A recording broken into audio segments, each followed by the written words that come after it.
Hello guys, welcome back to another video today. Now in this video we're going to be showing you the perfect leopard gecko setup. Now by perfect we don't mean extra cool background, really massive enclosure like 5 feet. We don't mean really basic like paper towel bedding, really simplistic. What we're going to do, we're going to give you the perfect medium. Now that's exactly what we've got. Now it's not this tank, it's the one just above this one here. Next door is the spider and below is the python, but this tank here is what we're going to be going through today. Now by perfect medium, like I said to you, it's all the essential stuff that you definitely need, but it's not going over the top, i.e. going crazy on background and spending super loads of money. Now we're in a bit of a tough time at the minute where people haven't got a whole lot of spare money, and things like background and that can always be added later on in the future. They don't have to be done straight off the bat. Now it can be obviously easier to do them when there's nothing in the tank, but it's not essential.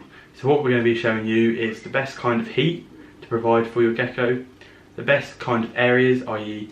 humidity, like cool basking sort of areas, cool spots, basking areas, and just an ambient temperature overall. So all of them kind of good spots that you must have in your vivarium. UVB, again, something that is essential to the day-to-day living of a leopard gecko. They need anything from 2 to 12 hours. So I've got mine on a timer and he gets about 4 to 6 hours a day, and obviously that comes on midday for me, which is the equivalent of when his timing on his UVB comes on. So that is like the equivalent of his midday as well, which is out when he's basking. So what we're going to be doing, we're going to show you the tank now, talk you through the tank, what we've got, where everything is, and then we're going to talk through the absolute bare minimum and go up from there. Like I say, there's different ways you can do this with heat, but we'll start with the deep heat projector. That is the best form of getting internal heat into your leopard gecko. Instead of just a basking spot, this deep heat projector emits no light, but it's the best heating element for your gecko. So before we talk about the deep heat projector, which is this thing just here, we're going to give you a little overview of the tank. So this is a 3-foot tank, and below is a 4-foot, so that's kind of perspective size. So a 3-foot tank, they say 2 is minimum, 4 is a good size. So like I say, we're going to give you the basic good requirements, which is a 3-foot. Now over this side, which is where he currently is, he's called Blue because obviously when he was little he had a nice little blue spot between his eyes. That has unfortunately faded out, but he still looks really cool. I'll show him to you guys later today and get him out. But that right there is his hot hide. Now this is a good little hide to have because not only is it a hot hide, it also acts as his basking area as well. He's heard me now I'm talking, like he might even come out for the camera. He might even be hungry if I just wiggle my finger. Yeah, maybe we can feed him. But anyway, so this is a really good hide for 2 reasons. One, because you can actually hide in it, like you can see here. Zoom in on his little face, hopefully. There he is. So that's a good hide because you can hide in it like he is now, and then in the morning he'll also go up the stairs and bask on the top, which gets him closer to the deep heat projector, and that obviously helps him heat up quicker and more efficiently. So you need a hide like that where he can go in, get out of the heat, cool down a bit but still be nice and warm, and where he can bask as well. Coming over to the middle section of the tank. Now a lot of geckos, especially leopards, tend to go for a toilet in one spot. Now if I lift up this hide here, almost all of his urine and feces is in there, so that's really good for me because it's easier to clean and maintain, and it's also better for him because he's not got loads of mess all over the vivarium. So that is a medium hide in terms of it's not too hot, it's not too cold, it's a good ambient temperature. So if he's here and he's feeling too hot, he can come to here. If he's here and he's feeling too cool, he can come to here. So this is a good medium for him to have, and again shelters him out of any direct light, which is also good when they want to sort of get in the dark and hide away a little bit. Over the top of this hide is a little ledge. Now he'll find himself under here a lot, but he also lays on top of here. Reason being, directly above this, not that you can see with the LED in the way, but just behind the LED, he's got an Arcadia UVB kit. Now this comes on between 4 and 6 hours a day from 11 o'clock till 2 o'clock, and in between them hours. And this is when he'll be most active moving about, and it is also midday for him as it is me. And that is the best chance to get his body exposed to UVB. Now, to be exposed to UVB, he doesn't have to be directly on that ledge. He could be under it like he normally is, and he could have the smallest thing shown, such as the end of his tail, the tip of his head, or a little hand or an arm. Now, as long as any part of his body is exposed to this UVB light, he'll be receiving the UVB, which is great. So he doesn't have to be fully exposed, and they never normally tend to be too fully exposed. You'll sometimes see him basking in it, but not a whole lot. So that covers the midsection. We also keep his water bowl in the midsection because, again, we don't want him drinking warm water, but also putting it in the middle creates a tiny bit of humidity, which is great to help him assist in shedding. So a medium for the water bowl is also a great place. Coming over to this bit, we've got a little bit of camos for him to sort of hide himself away, and he'll often go behind that plant, and we've got a little log. Again, nothing over the top, but nothing bare minimum. These can also help him shed as well because they've got a lot of hard edges on. So if you're struggling to get a little piece of his eye or somewhere, he can often use this to scrape up on and help. This is his cool burrow. Now he's kind of quite deep down there, you can't really see in it, but it's really deep, and that obviously helps him just get out of the heat.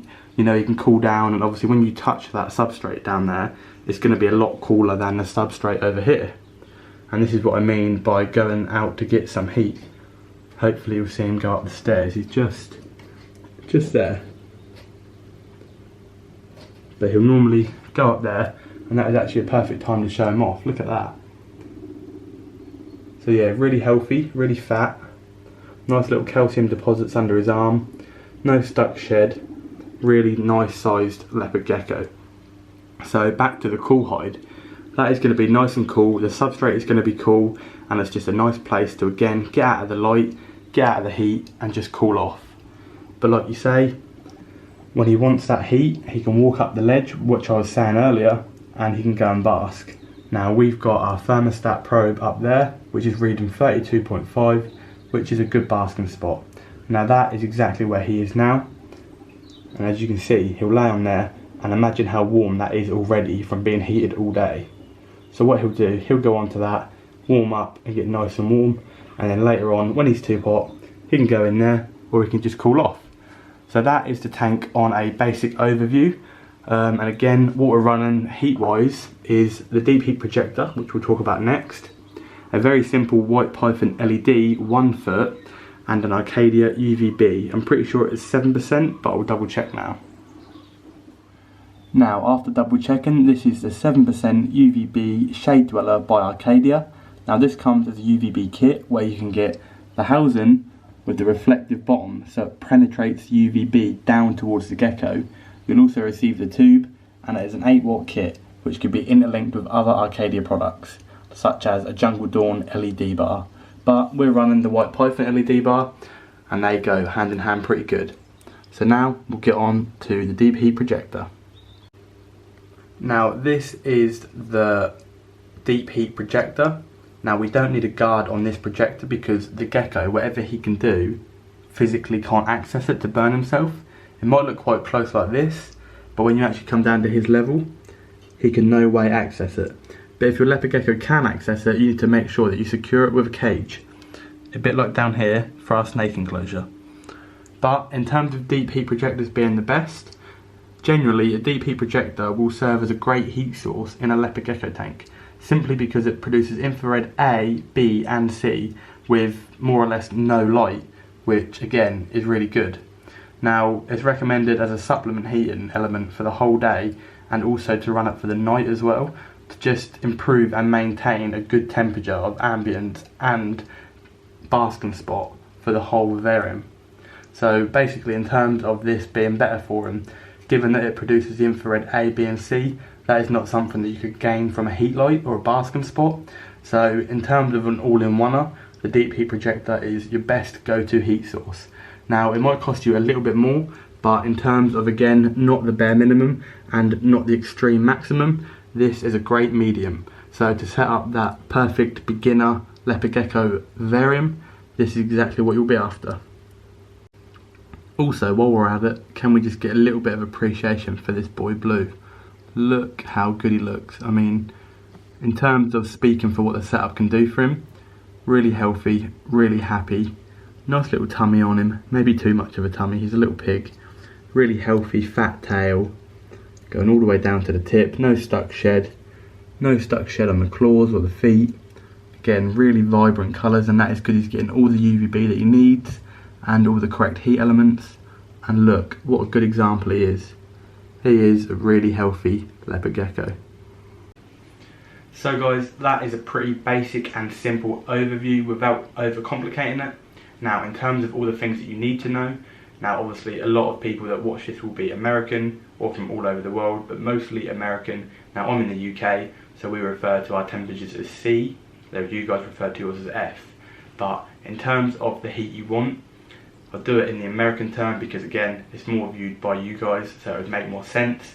Now the basking spot needs to be between 90 and 95, which is what we've got ours at in terms of 32 to 33, which is similar temperatures. And then the cool spot, the hot area, can be between sort of anywhere from ideally 75 to 80, but you want it sort of 85-ish, and then the cooler spot gradually going down from sort of 85 downwards to no lower than sort of 70 really. But yeah, they're the kind of temperatures you'll need, and they're the best ones to maintain for a healthy leopard gecko. And then the UVB, like I say, can be anything from 2 hours to 12 hours, but you want to put it on midday for a good at least 3 or 4 hours ideally. Now again, remember you have to change your UVBs every 12 months, but don't calculate it on a day-by-day basis because you're not running it for 12 hours a day.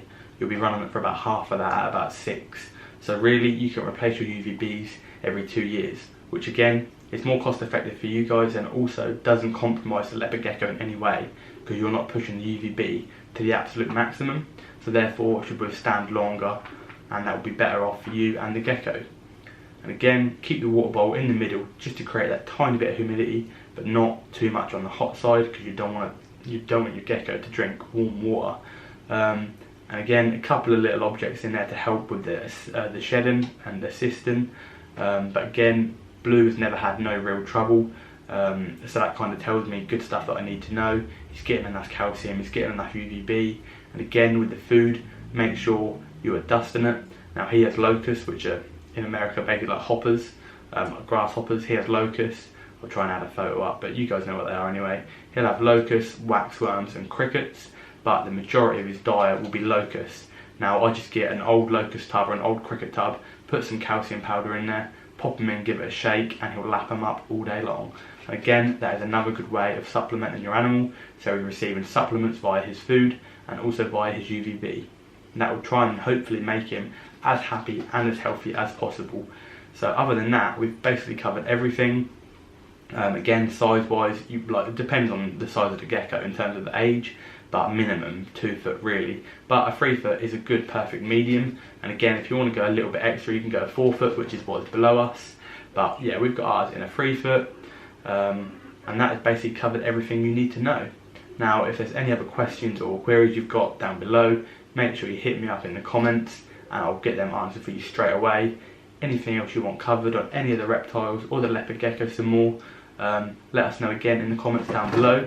And if you guys have enjoyed this video, make sure you give it a like and also subscribe to me, because we're going to be doing a lot more care videos on all of these animals in this room and some others in front of me here as well. So we're going to be doing much more care videos, and hopefully in a couple of months we'll be getting some giveaways going as well. So that'd be great for you guys to get involved in. I want to engage more with you guys, so hopefully some giveaways will interest that. So make sure you hit the subscribe button and stay tuned for another video next week. Thank you guys for watching.